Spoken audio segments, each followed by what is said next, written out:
ಏನ್ ಇಂಪಾರ್ಟೆಂಟ್ ಅಪ್ಪ ನೀವು ಓದಿರ್ತೀರಿ ನೋಡ್ರಿ. ಈಗ ಆಸ್ ಕೇಳೋರೆಲ್ಲ ಓದಿರ್ತಾರ ಗೊತ್ತ ನನಗೆ. ಬಟ್ ನಿಮ್ಗ ನೆನಪು ಒಂದೊಂದು ಉಳಿತಾವ, ಒಂದೊಂದು ಉಳಿಯಂಗಿಲ್ಲ. ಕರೆಕ್ಟಾಗಿ ಕೇಳ್ರಿ, ನೆನಪು ಉಳಿದೇ ಉಳಿತಾವ. ಅರ್ಥ ಆಯ್ತಿಲ್ಲ? ಕರೆಕ್ಟಾಗಿ ನೋಡ್ಕೋಬೇಕು. ಇನ್ನ ಅಪ್ಡೇಟ್ ಮಾಡ್ಕೇರಿ, ನೆಗೆಟಿವ್ ಆಲೋಚನೆ ಮಾಡಬಾರ್ದು. ಒಟ್ಟ ನಾನು ನೆಗೆಟಿವ್ ಇಲ್ಲ, ನಾನು ಅಪ್ಡೇಟ್ ಮಾಡ್ಕೊಂತೀನಿ, ಇನ್ನ ಓದ್ತೀನಿ, ಇನ್ನ ಇಂಪ್ರೂವ್ಮೆಂಟ್ ಆಗ್ತೀನಿ. ಅದು ಕಲಿಕೋಬೇಕು ನಾವು. 12-1 ಗಂಟೆ ಓದ್ತೀನಿ, ಮುಂಜಾನೆ 4 ಗಂಟೆ 5 ಗಂಟೆ ಎದ್ದೇಳ್ತೀನಿ, ಬೆಳಿಗ್ಗೆ ಒಂದು 2 ರೌಂಡ್ ರನ್ನಿಂಗ್ ಓಡಿ ಬರ್ತೀನಿ. ಇದು ಒಂಥರ ಕ್ಯೂರಿಯಾಸಿಟಿ ಇರ್ಬೇಕಾ? ಅದು ಬಳಿಕ ಸುಮ್ಮನೆ ಆ ಪೇಷಂಟ್ಗಳು ಕುಂದ್ರಾಕ್ ಹೋಗ್ಬಾರ್ದು. ಅದು ನಿಮ್ಗ ಗೊತ್ತಿರ. ಒಂದೊಂದೇ ತಿಳ್ಕೊಬೇಕು, ಒಂದೊಂದೇ ತಿಳ್ಕಂತ ಓದಂಗಿಲ್ಲ. ನಮ್ ತಲೆಗೆ ಸೇವ್ ಆತಾನೇ ಇರ್ಬೇಕು. ನಾವು ಕರೆಕ್ಟ್ ಆಗಿರ್ಬೇಕು.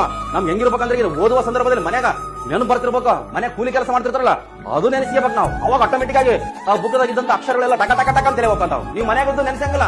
ಬೆಂಗಳೂರು ಸಿಟಿಗೆ ಏನೈತೆ, ಮೈಸೂರು ಸಿಟಿಗೆ ಏನೈತೆ, ಆ ಮಾಲ್ನಾಗ ಏನೈತೆ, ಈ ಮಾಲ್ನಾಗ ಏನೈತೆ ಅಂದ್ರೆ ಯಾವಾಗ ಓದಾಕತ್ತದ? ಹೌದಲ್ಲ? ನಮಗೆ ಬಡತನ ಗೊತ್ತಿದ್ರೆ ಮಾತ್ರ, ಹಸಿವಿನ ಬೆಲೆ ಗೊತ್ತಿದ್ರೆ ಮಾತ್ರ ಊಟದ ಬೆಲೆ ಗೊತ್ತಿರ್ತದ. ಅದು ನಿಮಗ ಗೊತ್ತಿರ್ಲಿ. ನೆಕ್ಸ್ಟ್ ನೋಡ್ರಿ, ಇಂಪಾರ್ಟೆಂಟ್ ಫಾಲ್ಸ್ ಹೆಸರು ಅದು ಗೊತ್ತಿರ್ಲಿ. ನಾನು ಮಾಡೇ ಮಾಡ್ತೀನಿ.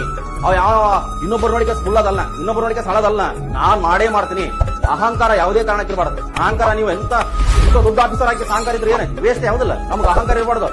ಬಗ್ಗೆ ನಡಿಬೇಕು. ನಮ್ಗೆ ಕೇಳ್ಕೋಬೇಕು. ಸಣ್ಣ ಹುಡುಗನ ಕೇಳಿಕೆ ಯಾವನೊಬ್ಬ ನಮ್ಗಿಂತ ಸಣ್ಣ ಹುಡುಗರ ವಯಸ್ಸಿನ ಕೊಂಡ ಇರ್ತಾನೆ.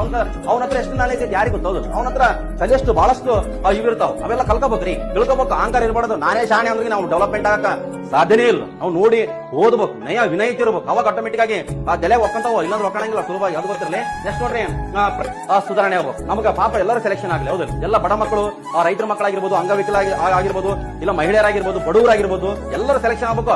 ಒಂದಿನ ನೌಕರಿ ಬಂದೇ ಬರ್ತಾವ. ಕರೆಕ್ಟ್ ಆಗಿ ಏನಂತ ಕೊಟ್ರಿಗಿನ ಆ ಓದೋದು ಒಂದು ಹವ್ಯಾಸವನ್ನ ನಾವ್ ಏನ್ ಮಾಡ್ಕೋಬೇಕಲ್ರಿ, ಅವ್ರು ರೂಢಿಸ್ಕೋಬೇಕಾಗ್ತದ. ನಾವು ಓದೋದು ಬಿಟ್ರಿಗಿನ ನಾವ್ ಎಲ್ಲಿ ಹೇಳ್ರಿ? ಹೌದು, ನಾವು ಸುಧಾರಣೆ ಆಗ ಸಾಧ್ಯನಾ? ಎಜುಕೇಶನ್ ಇದು ಮೋಸ್ಟ್ ಇಂಪಾರ್ಟೆಂಟ್. ಎಜುಕೇಶನ್ ನೀವು ಯಾವುದೇ ಕಾರಣಕ್ಕೆ ನೀವು ಬಿಡಕ್ ಹೋಗ್ಬೇಡ್ರಿ. ನೆಕ್ಸ್ಟ್ ನೋಡ್ರಿ, ಟಾಂಗಗಳು ನಾವು ಮಕ್ಕಂಬಟ್ಟೆನಿಗೆ ಯಾಕೆ ಕಿರಿಕಿರಿ ಹಚ್ಚಿರಿ ಅಂದ್ರೆ ಹಿಂದಗಡೆ ಕಿರಿಕಿರಿ ಹಚ್ಚಿರಿ ಅಂತಂದ್ರೆ ಮುಂದೆ ಒಂದಿನ ನೀ ಏನನ ಕಷ್ಟ ಶಿಷ್ಟ ಪಡೋದಿಲ್ಲ. ಮುಂದೊಂದಿನ ನಮ್ ಕಡೆ ಅಂತರ ಆಡು ಭಾಷೆ ಹೇಳೋದ್ ಬೇಡ.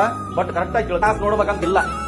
ನೀವು ಯಾರ ಕ್ಲಾಸ್ ಅನ್ನ ನೋಡ್ರಿ, ಎಲ್ಲರ ಕ್ಲಾಸ್ ನೋಡ್ರಿ, ಮತ್ತೆ ಯಾವ ಪುಸ್ತಕನ ಓದ್ರಿ, ಏನನ್ನ ಮಾಡ್ರಿ, ಒಟ್ಟ ನೀವು ಸುಧಾರಣೆ ಆಗ್ರಿ. ಫಸ್ಟ್ ನಮ್ ತರಗತಿ ನೋಡ್ಬೇಕಂತಿಲ್ಲ. ನಮ್ ತರಗತಿ ನೋಡೋಣ ನೋಡ್ರಿ, ಬಿಡೋಣ ಬಿಡ್ರಿ, ನಿಮ್ ಇಷ್ಟ ಅದು. ಬಟ್ ಏನಂತ ಕೊಟ್ರಿಗಿನ ನೀವು ಉದ್ದಾರ ಆಗೋದು ಕಲೀರಿ ಸಾಕು. ನೀವು ಕುಂತಿಗೆ ಓದೋದು ಕಲೀರಿ. ನಿಮ್ ತಂದೆ ತಾಯಿಗಳ ಬಗ್ಗೆ, ನಿಮ್ಮ ಅಕ್ಕ ತಂಗಿ ಬಗ್ಗೆ ಆಲೋಚನೆ ಮಾಡೋದು ಕಲಿ. ಮದುವೆ ಮಾಡ್ಬೇಕಲ್ಲ, ಹೆಂಗ್ ಮಾಡ್ತಾರೆ ಮದುವೆ? ಈಗ ಅಣ್ಣ ತಮ್ಮ ಈಗ ಎಷ್ಟು ಜನ ನೀವು ಲೈವ್ ಕ್ಲಾಸ್ ನೋಡಕತ್ತೀರ ಅಂತ ಕೊಟ್ರಿಗಿನ ನಿಮ್ಮ ಅಕ್ಕ ತಂಗಿ ಇರ್ತಾರೆ. ಮದುವೆ ಹೆಂಗ್ ಮಾಡ್ತೀರಿ? ಲಗ್ನ ಮಾಡ್ಬೇಕಲ್ಲ. ಆ ಲಗ್ನ ಮಾಡ್ಬೇಕಂದ್ರೆ ಏನ್ ಮಾಡ್ಬೇಕ್ರಿ?